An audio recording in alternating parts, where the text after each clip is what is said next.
On behalf of the Rhodes family and extended family, I want to thank all of you for joining us today. Although we're mourning, I hope this will all be a day of remembrance and celebration of the life of Ed Rhodes. Now you're going to hear lots about his multifaceted life, and so I'm just going to offer a personal perspective, maybe flesh out a little bit of what's in that obituary. It all begins with our parents, Madeline and Ed. Many of you knew them. And you must remember that Eddie was Junior and our dad was Big Ed. Each arrived in New York as products of the Great Migration. Madeline and her family from Mississippi, Ed from Georgia.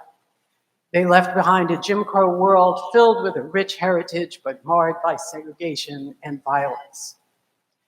Education, concern for others, and a good life were of critical importance to both of them, and Eddie embodied those characteristics.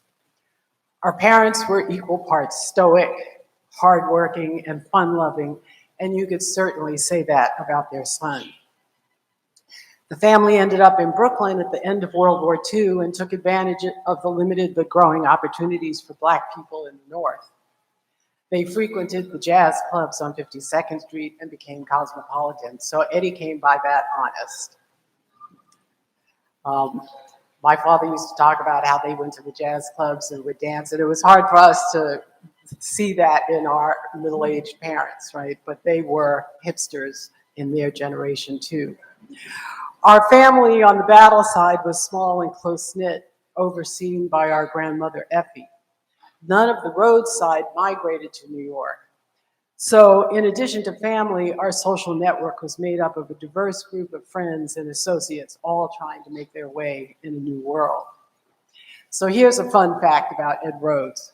He was born during the great Northeast blizzard of 1947. I actually had to look it up. The storm hit New York directly, dropping 27 inches of snow over 2 days between December 26 and 27. And wouldn't you know it, that my mother went into labor the night of the 27th. She often told me the story of how they managed to get a taxi to the hospital, but the streets were blocked with snow and cars. They actually had to get out and walk through the snow while she was in labor to get to the hospital. Now, as you may imagine, she told me this story a lot to reinforce in me how tough she was, right? But for those of you who knew my mother, you know, she did not play around. She was, as they say, made of stern stuff, and telling the story was proof. The next day, December 28th, their cherished firstborn arrived in the world. He was lavished with attention by a female-centered family. My 3 older cousins were all girls, and everyone was thrilled to have a boy in their midst, especially one as cute and bright as Eddie. He was given the best they could offer: private school education, music lessons, a home in a leafy and prosperous neighborhood, vacations, and most of all, friends. He thrived. There was even a television appearance with him playing the guitar. And then, after 7.5 years of enjoying the status of an older child, his pesky baby sister was born. I recall an older brother who was irritated by my interference in his games, and I broke a few of his toys, but also very caring and protective. As I got older, we often formed a unified front against the tyranny of our parents. He tended to me when I was sick, took me to my first concert, the Jackson 5 at Madison Square Garden, and tutored me in high school chemistry, among his many, many contributions to my upbringing. As it turned out, having a younger sibling would turn out to be excellent training for his future role as a father. And in my teens, we began to hang out, finding out that we had much in common. Now, the young Eddie was a cerebral kid. He liked nothing better than incredibly complicated puzzles and construction kits. In those days, you know, you all remember, back in the 50s and 60s, there wasn't Legos, right? You got this big box of parts with a tube of glue, and that was it. And he enjoyed the process of putting together these elaborate planes and ships. He had a train set, which he loved to tinker with. When he read or listened to music, he would just zone out, contemplating for hours. I can still hear my father calling out, "Eddie, stop picking your lip and come to dinner." These are early signs of his intellect, which would take him to Brooklyn Tech and MIT at the tender age of 16. Now, few 16-year-old boys are really ready to live on their own, and this was probably the case for my brother. But during those 2 years when he was at MIT, he thrived. He became immersed in the music scene and really found his great passion in modern jazz music. During the 1960s and 70s, Eddie evolved into a different self, maybe less the good son a little bit and more the bohemian explorer. While his friends were sent off to Vietnam, Black power was in the streets, heroin was taking over Black communities, and Richard Nixon was in the White House. These were tumultuous times, and he was very committed to doing something about it. The changes in Eddie were apparent. You'll see photographs later. His afro grew. He spent time with the Brooklyn Panthers. He got his own apartment, took some classes at NYU, worked to support himself, and he found his people, many of whom are here today. This was a time of rich exploration in music and was often at the center. He followed the avant-garde jazz scene intently, going to concerts, meeting musicians and artists, hanging out in the village. He dabbled in music promotion. He became a dedicated audiophile, learning the latest technology just as he built that train set years earlier. We always relied on Eddie to set up the stereo system. Right? You never had to do it yourself. He knew how to put it together. He was a club DJ ahead of his time, playing a mix of funk and disco with Afro pop and jazz. It was Eddie who introduced me to Cecil Taylor, AACM, Sun Ra, Fela Kuti, and Betty Davis, among others. I'm amused now with the younger generations who think they discovered those artists, right? Because Ed Rhodes was into them before they were born.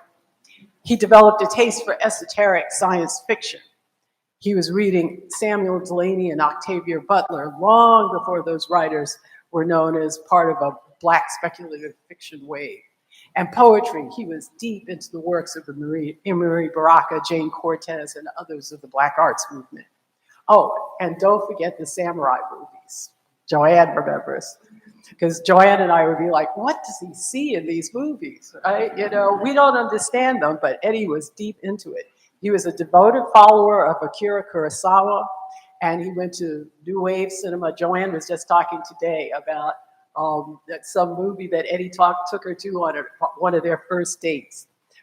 He studied film for a time in a graduate program before life threw him a happy curve because he met Joanne Eady, his life partner. We'll see how I do on this section. The two of them seemed to go together so easily. They had fun. They were steady and devoted companions during all the ups and downs of life. I remember Joanne often saying that they hated being apart. They were the rare couple who found great satisfaction in each other's company.